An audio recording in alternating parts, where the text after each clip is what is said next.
अब हम जानें कि ये इच्छा होना एक चीज़ है, फौज में जाना एक चीज़ है, लेकिन फौज का आधुनिकीकरण, सैन्यवाद का आधुनिकीकरण कैसे हुआ, अब थोड़ा नज़र इस पे डालें। शुरू से ही पहली बात तो जापान जो है वो राष्ट्रीय एकता का प्रतीक रहा। यद्यपि वो कई टापुओं में बटा हुआ है, लेकिन राष्ट्रीय एकता थी। सामंतवादी व्यवस्था होने के कारण हर सामंत अपनी सेना रखता था और युद्ध काल में सम्राट की सहायता करता था। 12वीं सदी में शोगुन पद्धति सामने आती है। शोगुन पद्धति अर्थात वह दूसरी धुरी जन्म लेती है 12वीं सदी में, जिसे हम कह सकते हैं बादशाह के बाद का दूसरा अधिकारी। शोगुन एक बहुत महत्वपूर्ण शक्तिशाली सैनिक पद था। इसके अधीन सैनिक हुआ करते थे और ये ही जापान के शासन के वास्तविक अंग थे, क्योंकि सेना इनके पास थी। हम ये कह सकते हैं कि शोगुन एक तरीके से वजीर हुआ करते थे, और चूंकि सेना इनके पास थी, ये बड़े शक्तिशाली थे, इनके अधीन सैनिक थे और जापानी शासन के ये लोग वास्तविक अंग बन गए। शोगुन व्यवस्था ने सैन्यवाद को विकसित किया। 1872 में जापान में अनिवार्य सेना शुरू कर दी गई। अनिवार्य सैनिक सेना ने जापान में सैनिक मनोवृत्ति को और बढ़ावा दिया, और ये अनिवार्य सेना 21 वर्ष से ज़्यादा के उम्र के होने पर मीजी पुनर्स्थापित सरकार ने किया था। लेकिन इसका परिणाम क्या होता है कि सैनिक मनोवृत्ति बढ़ती है। जैसा मैंने पूर्व में कहा, अब सेना में जाने के द्वार समाज के सभी वर्गों के लिए खोल दिए गए, और उसमें से कई लोग जापान पर हुए अपमान का बदला लेने के लिए सेना में जाने के लिए उत्सुक थे। तो इससे सैनिक मनोवृत्ति निश्चित रूप से बढ़ेगी ही। इसी मनोवृत्ति के आधार पर लंबे समय तक चलने वाले शासन के कारण ही जापान में सैन्यवाद विकसित होता है। कालांतर में जापान में होने वाले सैन्यवाद के विकास का अध्ययन कुछ इस तरह से किया गया। पहला, आर्थिक विकास। सैन्यवाद के विकास का अध्ययन करें तो उसका पहला पायदान क्या है? आर्थिक विकास। प्रथम विश्व युद्ध के पश्चात जापान की अर्थव्यवस्था आगे बढ़ती है और सूती कपड़े, रेयन, सिल्क का मुख्य निर्यातक देश बन जाता है। देश के औद्योगिकरण के लिए लोहा, इस्पात और इंजीनियरिंग का बहुत ज़्यादा विस्तार होता है। अब मैं बात कर रहा हूँ प्रथम विश्व युद्ध के बाद 1890, 1900 ये सब दशक निकल गए। अब हम 1915 के बाद की बात कर रहे हैं, बल्कि 1920 के बाद की बात कर रहे हैं। तो औद्योगिकरण के लिए लोहा, इस्पात वगैरह तो प्रचुर मात्रा में आया और काफ़ी विस्तार हुआ, लेकिन मजदूरों और किसानों का शोषण इतना हो चुका था कि उनमें एक तरीके से विद्रोह था। मजदूरों और किसानों का भयानक शोषण इसी औद्योगिकरण की कीमत पर हुआ। औद्योगिक विस्तार के पीछे इन पर किए गए सख्त अत्याचार कारण थे। दुर्भाग्य से कृषि की दशा शोचनीय रही। भोजन की जरूरत को भी पूरा करने में कुछ दिक्कतें आने लगी और लोगों पे हमले होने लगे। कई जगह आग लगा दी गई। पूरे जापान में तो एक विद्रोह हुआ जिसका नाम हुआ चावल विद्रोह। कारखाने, पूंजीपति और चावल के गोदामों पर जो हमले हुए, आग लगा दी, तो सरकार ने इसकी बड़ी निर्ममता पूर्वक इसे कुचला। अब देखिए आग कहाँ कहाँ लगाई गई। कारखानों में लगाई गई, पूंजीपतियों के घरों में, कार्यालयों में लगाई गई, और चावल के गोदामों पर लगा। क्योंकि भूख, शोषण ने मजदूरों को और किसानों को मजबूर कर दिया था ऐसा करने के लिए। लेकिन चूंकि सैन्यवाद काफ़ी पनप चुका था, बढ़ चुका था, इनके आधुनिक सैनिक ताकत ने इस चावल विद्रोह को कुचलने में सफलता पाई और बड़ी निर्ममता पूर्वक इसे दबाया गया। 1925 आते आते वहाँ खतरनाक विचारों के दमन के लिए शांति संरक्षण कानून पारित किया गया। एक ऐसा कानून बना जिसमें विचारों की स्वतंत्रता पर एक तरीके से बंधन लगाया गया। इसका उद्देश्य ऐसा था कि किसी भी व्यक्ति को गिरफ्तार किया जा सकता है जो सरकार के ढांचे में परिवर्तन का प्रयोग करता हो और या उसका सदस्य हो या व्यक्तिगत संपत्ति के उन्मूलन का प्रचार करता हो। तो इस प्रकार यह एक ऐसा सेंसरशिप तरीके का आदेश था, कानून था, जिसको इसलिए पारित किया गया ताकि सरकार के प्रति, खासकर सैन्य अधिकारियों के प्रति जो विद्रोह पनप रहा है किसानों का, मजदूरों का, उसे कुचला जा सके, उसे किसी तरह का श्रेय किसी अन्य तत्वों द्वारा न मिले। दूसरा कारण, दूसरा तरीका जिससे कि सैन्यवाद को आगे बढ़ाया गया, प्रथम विश्व युद्ध एक इसका मुख्य कारण बनता है। प्रथम विश्व युद्ध में जापान की क्या भूमिका रही?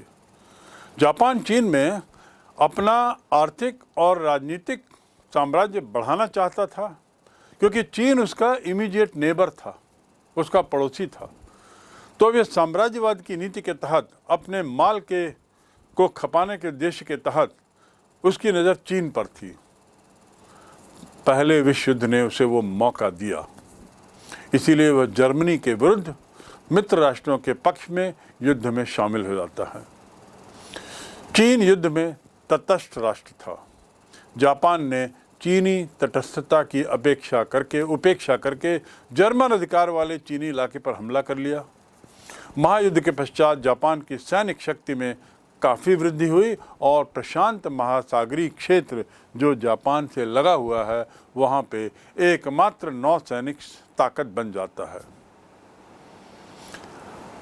चीन को परास्त करके या चीन को एक तरीके से सबड्यू करके जब जापान वहाँ का एकमात्र नौसैनिक शक्ति के रूप में उभरता है, और याद रखिए 1920 के आते आते तक उसके पास 138 जहाज़ों का बेड़ा था, समुद्री जहाज़ों का, और पड़ोस में चीन भी अब उसके दबदबे में प्रभावित हो चुका था। और जब जापान अकेले उतने बड़े प्रशांत महासागरीय क्षेत्र का सर्वा नजर आने लगा तो अमेरिका शंकित होता है। इस घटना ने, इस बदलाव ने अमेरिका को सशंकित कर दिया। तीसरी बात, वॉशिंगटन सम्मेलन। प्रशांत महासागरीय क्षेत्र और चीन में संयुक्त राज्य के अपने स्वार्थ थे। अमेरिका जो है वह प्रशांत महासागर के क्षेत्र में कई कारणों से अपनी पैठ बनाना चाहता था और गहरा करना चाहता था, और साथ ही चीन के लिए भी वह उत्सुक था। चीन में जापान की बढ़ती हुई ये दिलचस्पी अमेरिका के लिए चिंता का कारण बनती है। दूसरे शब्दों में जो मैं कहना चाह रहा हूँ वो ये कि कैसे जापान की बढ़ती हुई ताकत और उस बढ़ती हुई ताकत के सफल प्रयोग ने कैसे अमेरिका, जो एक दूसरी ताकत थी, वह चिंतित होना शुरू करता है, जो अंत में जाकर विश्व युद्ध का कारण बनती है, दूसरे विश्व युद्ध का। तो ये जो बढ़ती हुई ताकत थी जापान की, इसने, और चीन में जो उसकी बढ़ती हुई दखल थी, उसने अमेरिका को और चिंतित कर दिया। अंततः 1921 में वॉशिंगटन में एक अंतर्राष्ट्रीय सम्मेलन बुलाया जाता है। इस सम्मेलन में जापान सहित 9 राष्ट्र भाग लेते हैं और फिर कुछ निर्णय लिए जाते हैं। इन 9 राष्ट्रों के वॉशिंगटन सम्मेलन में इंग्लैंड, अमेरिका, फ्रांस, जापान और इटली शामिल थे। इन लोगों के बीच में एक संधि होती है। उस संधि के तहत ये तय किया गया कि बड़े जो जंगी जहाज हैं, बड़े जहाज़ों को रखने में इन राज्यों के बीच एक निश्चित अनुपात रखा जाए। इन देशों के बीच एक अनुपात हो बड़े जहाज़ों की संख्या को लेकर। यह सैनिक संधि की तरह था। एक और संधि हुई जिसके द्वारा सभी 9 राष्ट्रों के बीच यह समझौता हुआ, जिसमें कि चीन की जो प्रादेशिक अखंडता है और उसकी जो मुक्त द्वार की नीति के परिपालन के लिए अंतर्राष्ट्रीय वचन को पुनः दोहराया गया। 2 बातें तय थी इसमें, इस संधि में। जो दूसरी संधि थी उसमें पहली बात ये कि चीन की अखंडता को अक्षुण्ण बनाए रखा जाएगा। हम उसके किसी भी क्षेत्र को हड़पने की कोशिश कोई राष्ट्र नहीं करेगा, संधि राष्ट्र। और उसके अलावा मुक्त द्वार की नीति के परिपालन के वचन को दोहराया गया। मुक्त द्वार अर्थात ओपन डोर पॉलिसी, खुली नीति। उसमें जो अंतर्राष्ट्रीय जो उन्होंने वचन दिया था कि हम इसको एकशून्य रखेंगे, अक्षुण्ण रखेंगे और इसके किसी क्षेत्र पर हस्तक्षेप नहीं करेंगे, इसको बात को दोहराया गया। इस संधि का परिणाम ये हुआ कि जापान और अमेरिका के बीच जो आपसी मतभेद थे वे काफ़ी हद तक दूर हुए। इन मतभेदों को दूर करने में इस वाशिंगटन संधि ने काफ़ी मदद की। अगला बिंदु, चौथा, जापान सैनिक शक्ति के रूप में। हम जिस बिंदु पर बात कर रहे हैं सैन्यवाद आदि को लेकर, अब उसके हम इस अगले बिंदु पर हैं कि जापान के नागरिक जीवन में आपको, जैसा मैंने पूर्व में बताया, सैनिकों का स्थान, बड़ा ओहदा जो था बड़ा ऊंचा था, बड़ा सम्मान से देखा जाता था, बहुत महत्वपूर्ण उन्हें माना जाता था। 1930 ईस्वी के प्रारंभिक वर्षों में इनका सामाजिक महत्व कुछ और ही बढ़ गया। 1918 में लड़ाई खत्म होती है और उसके बाद पुनर्स्थापना के प्रयास किए जाते हैं और फिर परिणाम यह होता है कि सैनिकों को लेकर जापान में और सम्मान बढ़ता है। जापान के सैन्य सत्ता ने, यदि गलत ना हो तो सैन्य सत्ता ने जो अमेरिका के साथ संधि करने में जो भूमिका निभाई थी, उससे भी उनका सम्मान और बढ़ा।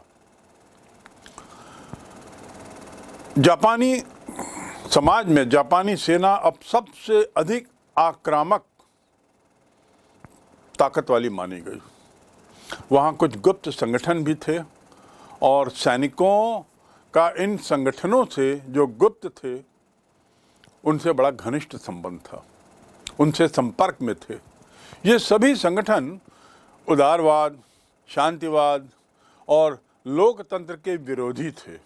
जो इस तरह की विचारधाराएं जो वहाँ पनप रही थी, उदारवादी विचारधारा, लोकतंत्री विचारधारा भी, और उसके अलावा जो शांतिवादी थे, इनके विचारों से जो सहमत नहीं थे वह थी सत्ता, सैन्य शासन। तो उनको इन्होंने घोर विरोध से देखना शुरू किया तथा संकीर्ण और आक्रामक राष्ट्रवाद, जापानी संस्कृति की श्रेष्ठता, विदेशी प्रभाव से जापानी संस्कृति की शुद्धता को रखना, अक्षुण्ण रखना, ऐसे विचारों के ये लोग हिमायती थे। मैं उनके विचारों की ओर जा रहा हूं जो विचार उस समय पनप ही नहीं रहे थे बल्कि बढ़ रहे थे, और खासकर सैन्य महकमे में, खासकर उन लोगों के बीच जो सत्ता में थे, जिनकी तूती बोलती थी। तो ये लोग क्या चाहते थे? शांतिवाद के खिलाफ थे, लोकतांत्रिक विचारों के खिलाफ थे, और उसके अलावा साथ ही साथ इनकी जो एक खासियत ये थी कि ये लोग उदारवाद के भी खिलाफ थे। और स्वयं थे क्या? बड़े संकीर्ण और आक्रामक राष्ट्रवाद। आक्रामक राष्ट्रवाद से तात्पर्य है मेरा देश ही सर्वश्रेष्ठ, और ऑफेंसिव तरीके से उसको सामने लाया गया। जापानी संस्कृति को श्रेष्ठ बताने का लगातार प्रयास किया गया दूसरी संस्कृति की कीमत पर, और साथ ही विदेशी प्रभाव से जापानी संस्कृति की शुद्धता बनाए रखने, विदेशी प्रभाव से जापानी संस्कृति की रक्षा करने, ऐसे इनके विचार थे। ये सब एक सिद्धांत पर समान राय रखते थे। यह सिद्धांत था सम्राट के प्रति पूर्ण निष्ठा। तो ये जो इन विचारों के जो लोग थे, ये अपने सम्राट के प्रति पूर्ण रूप से समर्पित थे, निष्ठा थे, लॉयल थे, और इस मामले में एक मत थे। जापान की सेना और वहाँ के राजनीतिक नेताओं की विचारधारा का आधार इन गुप्त संगठनों की विचारधारा के प्रभाव में परिवर्तित हो गया। अर्थात गुप्त संगठनों ने इन विचारों को लेकर समाज के अंदर प्रचार प्रसार किया और उनमें भी यही सब भावनाएं पनपाने का प्रयास किया और सफल भी हुए। उग्र राष्ट्रवाद, मेरी संस्कृति सर्वोत्तम, ऐसी बातें ज़्यादा से ज़्यादा लोगों के बीच में अब घर कर गई। अप्रैल 1927, सैन्य बल ही सब कुछ है, इसकी नीति वाला बैरन तनाका जापान का प्रधानमंत्री बनता है। वह सैन्य बल की ताकत पर उसका पूर्ण विश्वास था। अब वह प्रधानमंत्री बनता है, बैरन तनाका। अब जापान को साम्राज्यवाद की नीति की ओर उसको ले जाने का वो भरसक प्रयास करता है, और ये नीति जो है बोले खुलकर सामने आ गई। साम्राज्यवाद की नीति अर्थात दूसरे क्षेत्रों को हथियाने की नीति, उपनिवेशवाद की नीति अब खुलकर सामने आने लगी। और निश्चित रूप से चूंकि तनाका सैन्यवाद से बहुत प्रभावित था, सेना का उसको पूर्ण समर्थन था। जापानी सेनाध्यक्ष वित्त और युद्ध विभागों के प्रमुखों के सम्मेलन में सम्राट को एक स्मरण पत्र तैयार करके दिया गया। स्मरण पत्र में कहा गया साफ, स्मरण पत्र था एक तरह का रिमाइंडर, जिसमें राजा को कहा गया, सम्राट को कहा गया कि जापान के राष्ट्रीय अस्तित्व के लिए आवश्यक है कि यह न केवल मंगोलिया, मंचूरिया और चीन को जीते, बल्कि संपूर्ण दक्षिण एशिया, संपूर्ण एशिया और दक्षिण सागरीय देशों को विजय करे। देखिए, स्मरण पत्र मतलब राजा को एक रिमाइंडर दिया जाता है इनके द्वारा। जो लोग एक मत थे, राष्ट्रवाद की प्रवृत्ति को बढ़ावा दे रहे थे, सैन्य सत्ता के साथ जुड़े हुए थे, और उसमें उन्होंने क्या कहा, देखिए क्षेत्र कौन कौन से। उन्होंने कहा कि सम्राट को स्मरण रखना चाहिए कि उन्हें राष्ट्रीय अस्तित्व के लिए न केवल मंगोलिया को जीतें, मंचूरिया को जीतें और चीन को जीतें, बल्कि पूरे एशिया पर विजय प्राप्त करें। देखिए क्षेत्र कितना विशाल का है और स्वयं जापान कितना छोटा देश।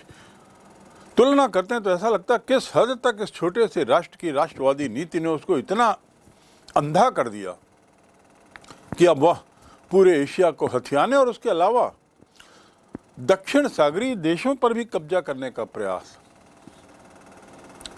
इस विचारधारा ने बहुत जोर पकड़ा। इस आदर्श की पूर्ति के लिए, इस सोच की पूर्ति के लिए अब रक्त और लौह की नीति अपनाने पर बल दिया गया। Blood and iron.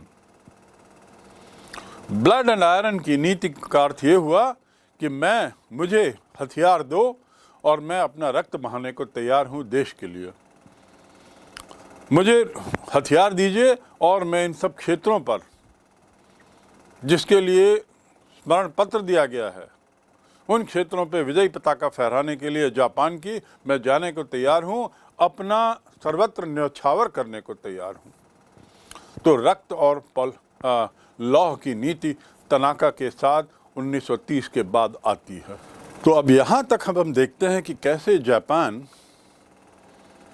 40-50 वर्षों में कहाँ से कहाँ पहुँच गया, और इन 50 वर्षों में दिन दूनी रात चौगुनी प्रगति करते हुए सैन्य बल के आधार पर उसकी मंशा इतनी बड़ी हो गई कि अब पूरे एशिया को और दक्षिण सागर के क्षेत्रों को अपने कब्जे में साम्राज्यवाद की नीति के तहत लेने के लिए उत्सुक था। सेना भी उसके साथ थी। अब जब ये सब हो रहा है, विचारधारा ही इतनी बढ़ गई, तो आगे क्या होता है, जापान की चीन में घुसपैठ। तो अगला बिंदु है चीन में घुसपैठ। इसकी शुरुआत चीन से होती है। चीन के राष्ट्रीय एकीकरण के लिए आंदोलन के विकास और चीनी साम्यवादी दल के प्रभाव के कारण जापान को लगने लगा कि वो चीन पर अपना नियंत्रण नहीं बढ़ा पड़ेगा। उस समय चीन के अंदर ही कुछ ऐसी उथल पुथल मची हुई थी जिसमें राष्ट्रीय एकीकरण की भावना वहाँ पनप रही थी। जापान में जैसा था स्वाभाविक है, कुछ हद तक चीन में भी वही था, कमोबेश वही स्थिति थी। तो राष्ट्रीय एकीकरण के बढ़ते हुए प्रभाव की भावना के बढ़ते हुए प्रभाव और उसके साथ ही उसका आंदोलन और साम्यवादी विचारधारा का बढ़ता प्रभाव। मैंने आपको पूर्व में बताया था कि 1917 में रूस में साम्यवाद आया और लोगों को उसने बहुत अपनी ओर आकर्षित किया, साम्यवादी विचारधारा ने। तो स्वाभाविक है चीन उसका पड़ोसी देश था, उस पर उसका बहुत प्रभाव पड़ा और ख़ासकर तब जब चीन के अंदर स्थिति बदतर थी।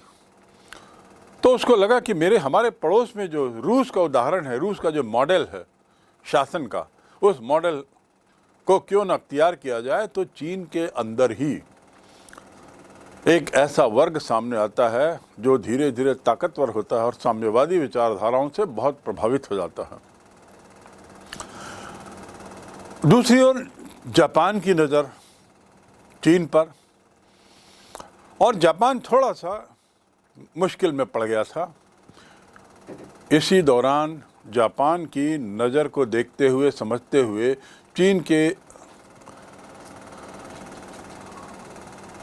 राष्ट्रीय एकीकरण को रोकना उसको थोड़ा कठिन लगा और उसने माना, जापान ने महसूस किया कि इस एकीकरण के प्रयास को रोकना उसका एक मुख्य उद्देश्य होगा विदेश नीति का।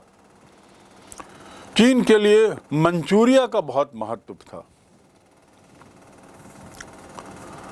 मंचूरिया चीनी और उसकी राष्ट्रवादी एकता का अभिन्न अंग था। दक्षिण मंचूरिया, उसकी जो रॉयल कंपनी थी, उस पर जापान का नियंत्रण था और उसकी रक्षा के लिए जापानी सैनिक वहाँ पे पदस्थ रहते थे, वहाँ पर रहते थे, दक्षिण मंचूरिया रेल कंपनी में। लेकिन मंचूरिया जो है वो चीन के लिए बड़ा अहम क्षेत्र था। चीनी लोग जापान के रेल कंपनी के माध्यम से होने वाले हस्तक्षेप पर आपत्ति उठाने लगे और एक स्थिति आई कि उसे समाप्त करना चाहते थे। इसलिए जापान ने चीन के उन सभी कार्यों का विरोध करना आरंभ किया जो उसके हित में नहीं था। उसका हित और जापान चीन का हित टकराने लगा। जापान चीन पर कब्जा चाहता था, चीन राष्ट्रीय एकीकरण की बात करता था। स्वाभाविक है, एकीकरण अर्थात स्वतंत्रता के साथ। तो दोनों के विचारों में, दोनों के मंशाओं में, दोनों के ख्वाबों में टकराहट थी और इस टकराहट के मद्देनज़र आगे के घटनाक्रम को थोड़ा हम समझें, जिसे हम कहेंगे मंचूरिया पर विजय, जो छठवां बिंदु है। चीन जो है वो मंचूरिया में रूस का भी प्रभाव खत्म करना चाहता था, चीन का भी विस्तार समाप्त करना चाहता था और उसके लिए बड़ा दृढ़ संकल्पित था, क्योंकि मंचूरिया उसके लिए स्ट्रैटेजिकली बहुत महत्वपूर्ण था। उसने 1929 में रूस की गतिविधियों पर रोक लगाने का प्रयास किया। 1931 में कोरिया वासियों और जापानियों से चीन का संघर्ष शुरू होता है, कोरिया भी उसमें साथ। कुछ ही सप्ताह में चीनी सेनाएं पराजित होती हैं और मंचूरिया छोड़कर भाग जाती हैं और इस प्रकार मंचूरिया जो है वह जापान के संरक्षण में आ जाता है। शुरुआत होती है चीन के द्वारा रूस और जापान दोनों को रोके रखना। दूसरी ओर जापान और कोरिया मिलकर मंचूरिया पर एक तरीके से हमला करते हैं और मंचूरिया के सैनिक भाग जाते हैं। उसको अपने संरक्षण में लेता है जापान और स्थानीय लोगों को, मंचूरिया के लोगों को सरकार बनाने के लिए प्रोत्साहित करता है, अर्थात चीन के प्रभाव को पूरी तरह से समाप्त करने का प्रयास। 18 फरवरी 1932 मंचूरिया को एक स्वतंत्र राष्ट्र के रूप में मान्यता मिल जाती है। अर्थात दुनिया के देश स्वीकार कर लेते हैं कि मंचूरिया एक स्वतंत्र राष्ट्र है और इस नए राष्ट्र का नाम रखा गया मंचूकुओ। मंचूकुओ।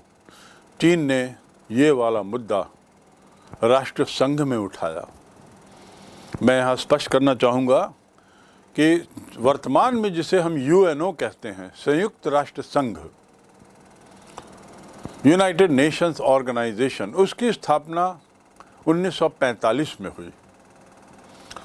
यहाँ जिस राष्ट्र संघ की बात हो रही है उसे हम अंग्रेजी में लीग ऑफ नेशंस कहते हैं और इसीलिए लीग ऑफ नेशंस का हिंदी अनुवाद राष्ट्र संघ है और यह यूएनओ के पहले की ऐसी संस्था है जिसने बाद में यूएनओ की स्थापना में एक तरीके से की स्थापना में प्रेरित किया।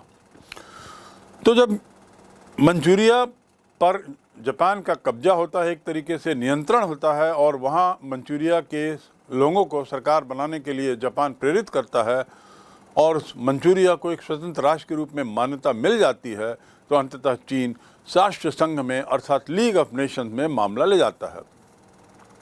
परंतु राष्ट्र संघ यानी लीग ऑफ नेशंस जापान के विरुद्ध कुछ भी करने में असमर्थ था। जापान एक बहुत बड़ी ताकत बन चुका था, विश्व पटल पर एक बहुत शक्तिशाली देश बन चुका था। वैसे तो पूरे विश्व में जापान के इस अनैतिक कार्य की बड़ी आलोचना हुई। जापान को विश्व के अधिकतर देशों ने कोसा और इसके इस कब्जे को नाजायज ठहराया। वास्तव में जापान को ऐसी विस्तृत आर्थिक क्षेत्र की आवश्यकता थी जहां से आयात और संरक्षण नीति की परेशानी का सामना न करना पड़े। इसलिए इन सब आलोचनाओं को दरकिनार करते हुए जापान यथावत अपना प्रभाव, अपना प्रभुत्व मंचूरिया पे बनाए रखा। दूसरे शब्दों में जापान क्यों मंचूरिया में इंटरेस्टेड था? क्योंकि आर्थिक क्षेत्र, विस्तृत आर्थिक क्षेत्र से चाहिए था। जापान का स्वयं भौगोलिक क्षेत्र बहुत कम है, तो उसे एक बहुत विस्तृत क्षेत्र चाहिए था और उसके साथ ही आयात कर पर उसको नियंत्रण रखना था और संरक्षण की नीति अपनाने के तहत उसने मंचूरिया पर अपना प्रभाव जमा लिया। अब अगला बिंदु आता है मंचूरिया पर कब्जे के बाद नौसैनिक निःशस्त्रीकरण। 7वां बिंदु, नौसैनिक निःशस्त्रीकरण। सुदूर पूर्व जापान, सुदूर पूर्व में वह एक बहुत उभरती हुई बढ़ती हुई नौसैनिक शक्ति के रूप में सामने आता है और इतना अपना प्रभाव समुद्री सीमा में बढ़ा लेता है कि अमेरिका को यह बात नागवार गुजरती है। आप देखेंगे नक्शे में, ग्लोब में, जापान का पड़ोसी एक तरीके से अमेरिका ही है। तो जो समुद्र है उसके नियंत्रण को लेकर, जो उन दोनों देशों को जोड़ता है, उसके नियंत्रण को लेकर जापान और अमेरिका में काफ़ी मतभेद हो चुके थे, बहुत गहरे मतभेद थे। वाशिंगटन संधि तो पुरानी बात हो गई थी, लेकिन वाशिंगटन संधि होने के बाद पुल के नीचे से बहुत पानी गुजर चुका था। जापान अपनी साम्राज्यवादी नीति पर अड़ा हुआ था और इन मतभेदों के कारण दोनों के बीच में तनाव बढ़ता है। 1930 में लंदन सम्मेलन होता है जिसमें जंगी जहाज़ों के निर्माण में जापान को गौण स्थान दिया जाता है। जंगी जहाज़ बनाने की अनुमति उसे देने में बहुत कोताही की जाती है। इस सम्मेलन में ब्रिटेन, इंग्लैंड, अमेरिका और जापान में जंगी जहाज़ के निर्माण में जापान की जो स्थिति थी उसको सबसे निम्नतर रखा गया और निर्माण में टन भर का अनुपात 5, 5 और 3 रखा गया। अर्थात यदि 5 टन अमेरिका का जहाज़ होगा तो 5 टन इंग्लैंड का होगा, लेकिन जापान का 3 टन का होगा। ऐसा रेशियो बना दिया गया है, जिससे स्पष्ट था कि जापान को एक निचले दर्जे में रखा गया है नौसैनिक शक्ति के मामले में। जापान इससे स्वाभाविक रूप से बहुत असंतुष्ट था, और स्वाभाविक इसलिए क्योंकि जापान में तो सैन्यवादी विचारधारा हावी थी, सैनिक सत्ता का बोलबाला था। तनाका जो प्रधानमंत्री थे वो स्वयं सेना के विचारों से पूर्ण रूप से सहमत थे। इसलिए 1936 के बाद लंदन सम्मेलन में निर्णय से अपने को मुक्त कर वह जंगी जहाज के निर्माण में की होड़ में शामिल हो जाता है, अर्थात स्वयं स्वतंत्र रूप से अब वह जंगी जहाज का निर्माण शुरू करता है। और लंदन सम्मेलन के जो संधि थी उसको दरकिनार करते हुए अब वह जंगी जहाज बनाने के लिए स्वतंत्र अपने को मान लेता है। जंगी जहाज से तात्पर्य है युद्धपोत, युद्ध से जुड़े हुए जहाज, सामरिक दृष्टि से बनाए जाने वाले जहाज, क्योंकि वो उस रेशियो से असंतुष्ट था। वह बराबर का दर्जा चाहता था जो उसे नहीं मिला। तो यहाँ पर अब देखिए कैसे पूरा वातावरण निर्मित हो रहा है।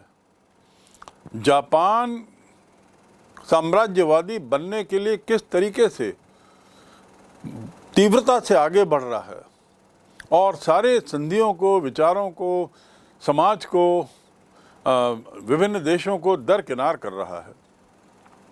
इसी बीच एक अगली संधि होती है जिसे कहते हैं कॉमिंटर्न विरोधी संधि। ये है 8वां मुद्दा। कॉमिंटर्न है क्या? इसका संबंध चीन से है। कॉमिंटर्न, चीन में जापानी घुसपैठ और साथ में जापान के द्वारा जंगी जहाज़ों के होड़ के प्रश्न पर जापान का ब्रिटेन और अमेरिका से टकराव होना स्वाभाविक था, क्योंकि पृष्ठभूमि तो बन चुकी थी। तो अमेरिका और ब्रिटेन ने इसका बड़ा घोर विरोध किया। वैसे ही चीन में घुसपैठ का विरोध तो हो ही रहा था। अब जंगी जहाज के मामले में जापान की प्रवृत्ति से ये दोनों देश काफ़ी परेशान हो गए, और उनको ये नागवार गुजरा कि जापान जैसा एक छोटा देश हमारे साथ अब होड़ में शामिल है समुद्री सेना बनाने में। इसलिए जापान ने अब क्या किया, यूरोप के दोनों फासीवादी देश कौन से थे, जर्मनी और इटली, जर्मनी और इटली से अपनी दोस्ती बढ़ाई। उसने देख लिया कि अमेरिका और ब्रिटेन से अब हमारी नहीं बनेगी, और यदि चीन को जीतना है तो हमें अन्य साम्राज्यवादी देशों के साथ जो हमारी विचारधारा के हैं और जो अमेरिका और इंग्लैंड के घोर विरोधी हैं उनसे हम मित्रता बढ़ाएं। और इस प्रकार जापान अब मुखातिर होता है जर्मनी की ओर और इटली की ओर। 1936 के बाद ये घटनाक्रम तेजी से बढ़ता है। अब इन तीनों ने, जापान, जर्मनी और इटली, एक दूसरे से मित्रता करते हैं, मित्रता का हाथ बढ़ाते हैं, और 1936 में ही जर्मनी के साथ कॉमिंटर्न विरोधी संधि पर हस्ताक्षर होता है जापान और जर्मनी के द्वारा। कॉमिंटर्न अर्थात चीन की कम्युनिस्ट विचारधारा से प्रेरित जो दल, जो समूह, जो सत्ता सामने आ रही है उसका विरोध करने की संधि। तो इस प्रकार ये संधि चीन के खिलाफ थी। अब जापान को जर्मनी जैसा एक यूरोपीय शक्तिशाली मित्र मिल गया। शक्तिशाली तो था ही और यूरोपीय भी था, क्योंकि यूरोप में जापान को यदि अपना प्रभुत्व बढ़ाना है और इंग्लैंड, फ्रांस आदि को परेशान करना है तो जर्मनी के साथ दोस्ती उसकी बहुत अहम हो गई। जापान ने संपूर्ण एशिया और सारे प्रशांत क्षेत्र पर प्रभुत्व बढ़ाने की अपनी योजना तो बनाई थी।